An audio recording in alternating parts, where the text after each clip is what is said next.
Hello everyone, welcome to My Mom's a Therapist. Today, we're going to be talking about borderline personality disorder. Okay, so let's hop right on into it. Ow, that was a big hop for me. So basically, borderline personality, I'm just going to call it BPD. BPD is when some people feel feelings super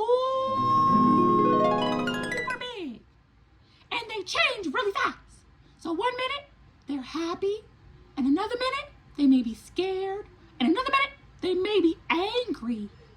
And usually this is associated with deep feelings of fear or pain, or really when there's a fear that people are going to leave them or that they're going to lose people. That's also called abandonment. When you fear that you're going to lose a friend or a family member, or they're not going to like you or talk to you. And sometimes when they have that fear or that pain, their relationships can be a little different because they can feel lonely and act in ways that hurt the relationship. Because sometimes it's hard to regulate when you feel big feelings and you have a fear of people leaving you. So, in a nutshell, or in a clamshell,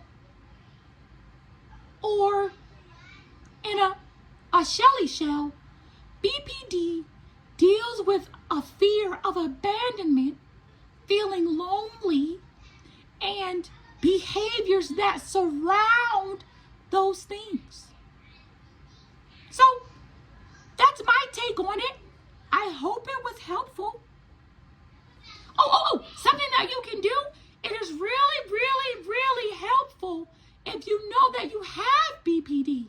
So if you find yourself shifting emotions very quickly, or your relationships are either hot or cold, or you have a hard time maintaining healthy relationships, maybe it's a good time to talk to somebody. You know, therapists like my mom are here to help with those big emotions. That's all. I hope you have an amazing day. Bye-bye now.